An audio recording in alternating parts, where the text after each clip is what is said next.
ओम शांति। 13 फरवरी साकार मुरली। मीठे बच्चे, तुम बाप के पास आए हो अपनी सोई हुई तकदीर जगाने। तकदीर जगाना माना विश्व का मालिक बनना।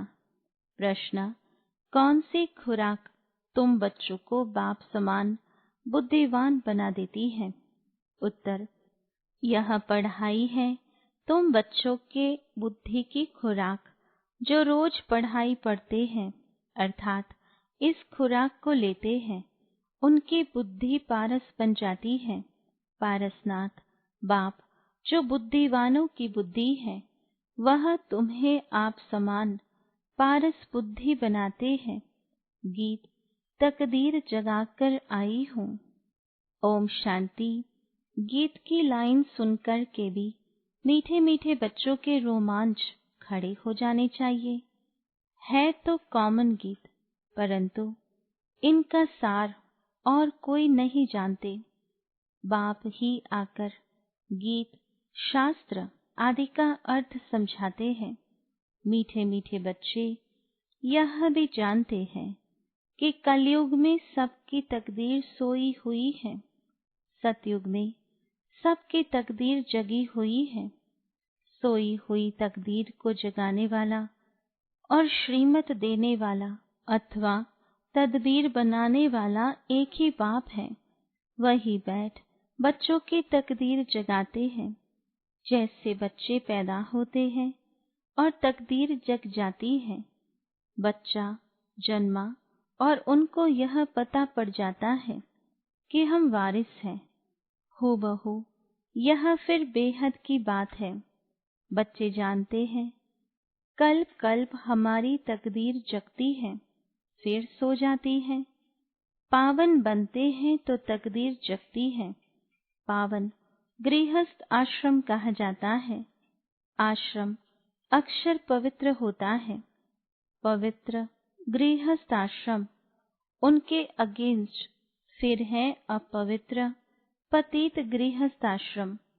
आश्रम नहीं कहेंगे, गृहस्थ धर्म तो सबका है ही, जानवरों में भी है। बच्चे तो सब पैदा करते ही हैं, जानवरों को भी कहेंगे गृहस्थ धर्म में है। अब बच्चे जानते हैं हम स्वर्ग में पवित्र गृहस्थ आश्रम में थे, देवी देवता थे, उन्हों की महिमा भी गाते हैं। सर्व गुण संपन्न 16 कला संपूर्ण, तुम खुद भी गाते थे। अब समझते हो हम मनुष्य से देवता फिर से बन रहे हैं। गायन भी है, मनुष्य से देवता किए करत न लागी वार। ब्रह्मा विष्णु शंकर को भी देवता कहते हैं। ब्रह्मा देवताई नमः, फिर कहते हैं शिव परमात्माई नमः। अभी उनका अर्थ भी तुम जानते हो। वह तो अंधश्रद्धा से सिर्फ कह देते हैं। अब शंकर देवताई नमः कहेंगे, शिव के लिए कहेंगे शिव परमात्माई नमः। तो फर्क हुआ ना, वह देवता हो गया, वह परमात्मा हो गया। शिव और शंकर को एक कह नहीं सकते।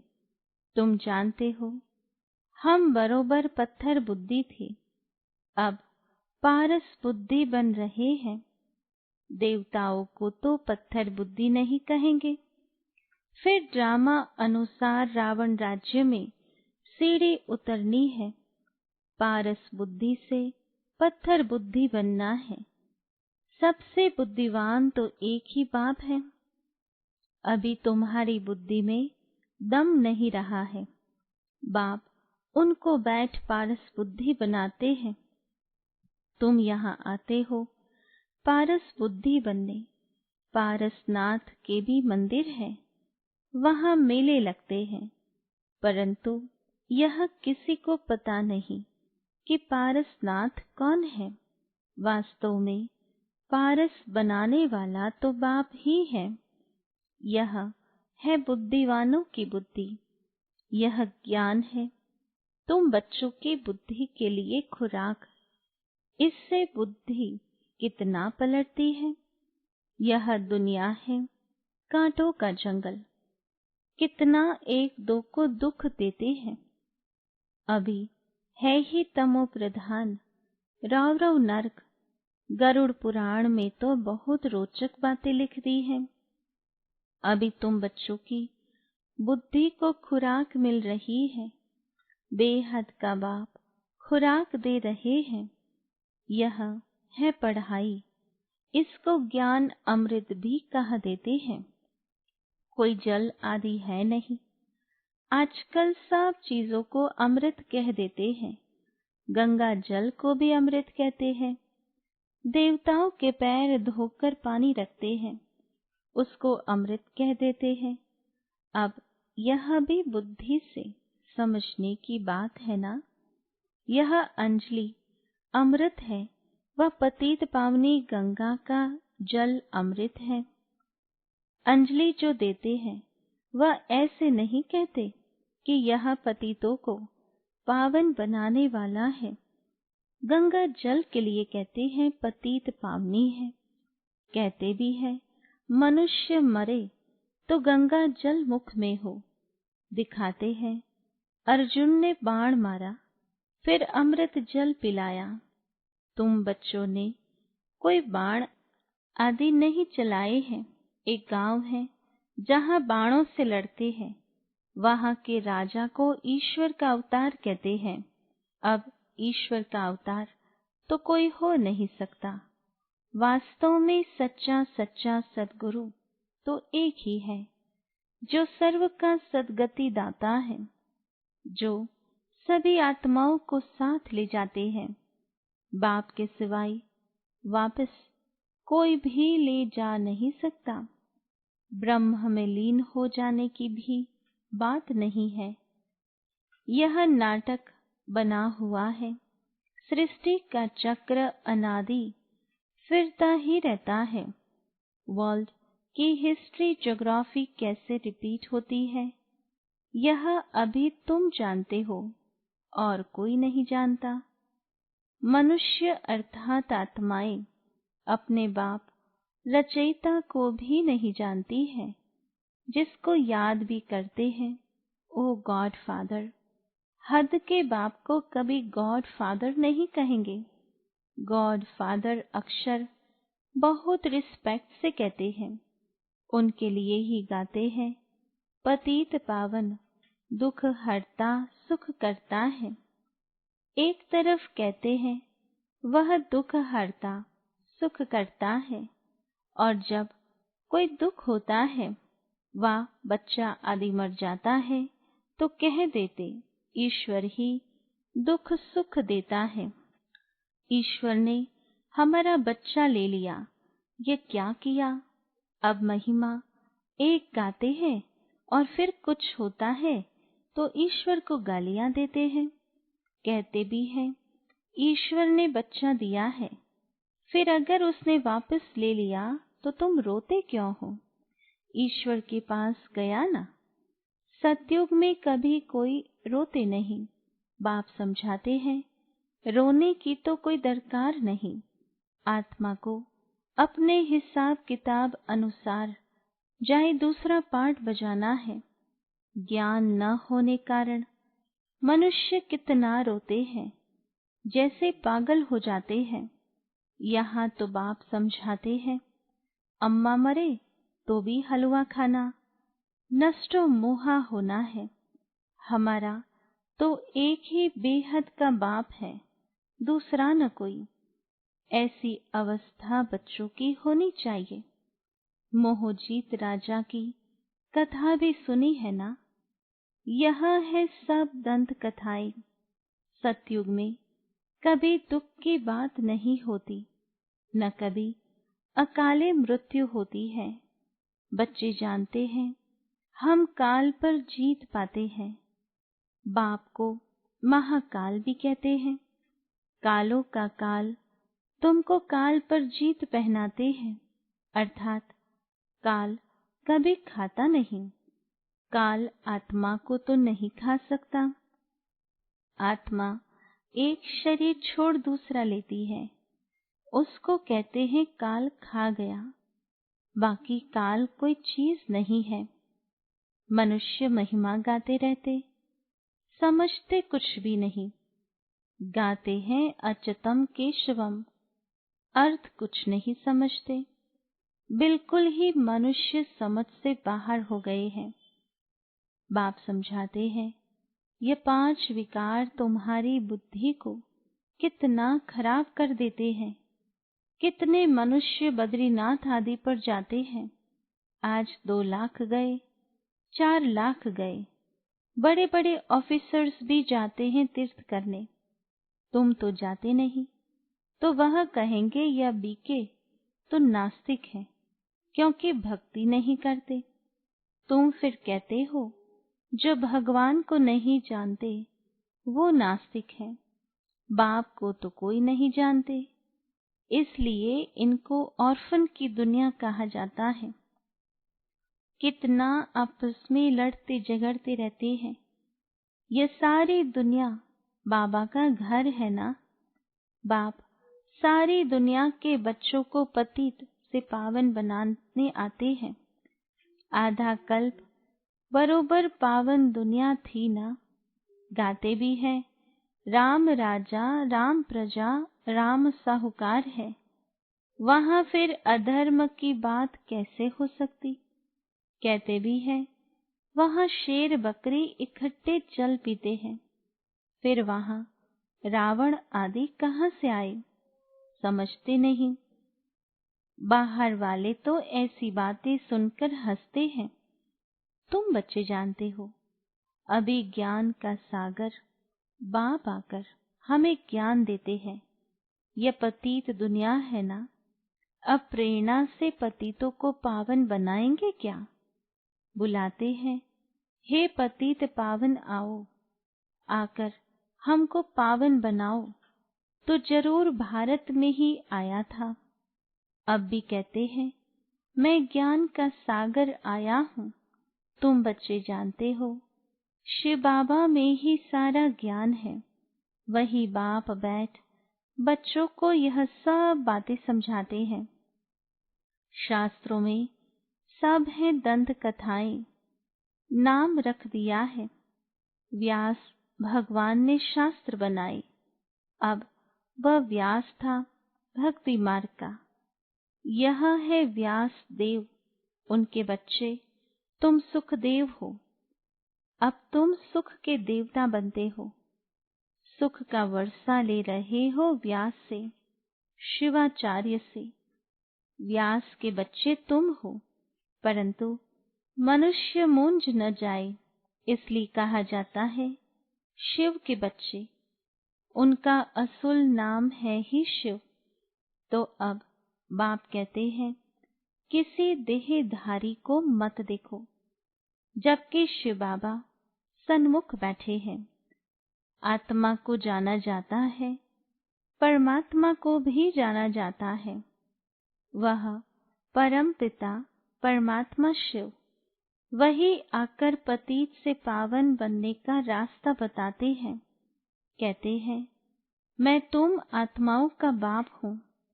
आत्मा को रियलाइज किया जाता है, देखा नहीं जाता है। बाप पूछते हैं, अब तुमने अपनी आत्मा को रियलाइज किया। इतनी छोटी सी आत्मा में अविनाशी पार्ट नोंदा हुआ है, जैसे एक रिकॉर्ड है। तुम जानते हो, हम आत्मा ही शरीर धारण करती है। पहले तुम देह अभिमानी थे, अब देही अभिमानी हो। तुम जानते हो, हम आत्मा 84 जन्म लेती है। उनका अंत नहीं होता। कोई कोई पूछते हैं, यह ड्रामा कब से शुरू हुआ, परंतु यह तो अनादि है, कभी विनाश नहीं होता। इनको कहा जाता है बना बनाया अविनाशी वर्ल्ड ड्रामा। तो बाप बैठ बच्चों को समझाते हैं, जैसे अनपढ़ बच्चों को पढ़ाई दी जाती है। आत्मा ही शरीर में रहती है। यह है पत्थर बुद्धि के लिए फूड, भोजन। बुद्धि को समझ मिलती है। तुम बच्चों के लिए बाबा ने चित्र बनवाए हैं, बहुत सहज है। यह है त्रिमूर्ति ब्रह्मा विष्णु शंकर।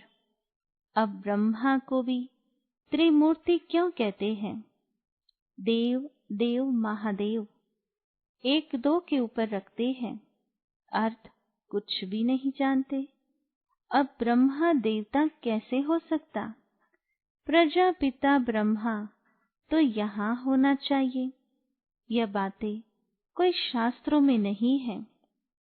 बाप कहते हैं, मैं इस शरीर में प्रवेश कर इन द्वारा तुमको समझाता हूँ, इनको अपना बनाता हूँ, इनके बहुत जन्मों के अंत में आता हूँ। यह भी 5 विकारों का संन्यास करते हैं।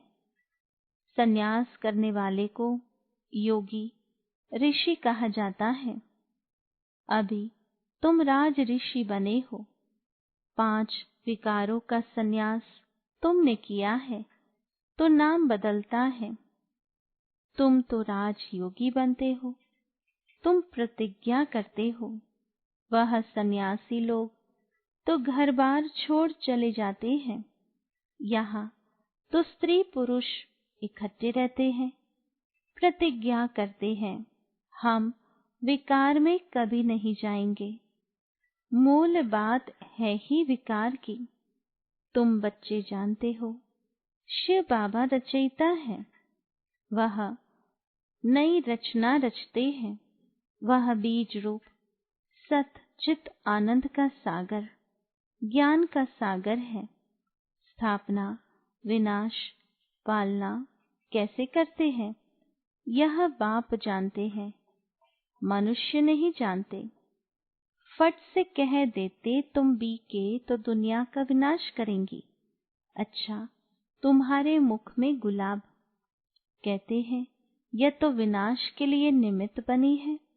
न शास्त्रों को, न भक्ति को, न गुरुओं को मानती है, सिर्फ अपने दादा को मानती है। लेकिन बाप तो खुद कहते हैं, यह पतित शरीर है, मैंने इनमें प्रवेश किया है। पतित दुनिया में तो कोई पावन होता नहीं। मनुष्य तो जो सुनी सुनाई बातें सुनते हैं वो बोल देते हैं। ऐसी सुनी सुनाई बातों से तो भारत दुर्गति को पाया हुआ है। तब बाप आकर सच सुनाए, सबकी सदगति करते हैं। अच्छा, मीठे मीठे सिकिलधे बच्चों प्रति माता पिता बाप दादा का याद प्यार और गुड मॉर्निंग। रूहानी बाप की रूहानी बच्चों को नमस्ते। रूहानी बच्चों की रूहानी बाबा को याद प्यार, गुड मॉर्निंग और नमस्ते। धारणा के लिए मुख्य सार। पहली पॉइंट, बाप से सुख का वर्षा लेकर सुख का देवता बनना है। सबको सुख देना है। राज ऋषि बनने के लिए सर्व विकारों का संन्यास करना है।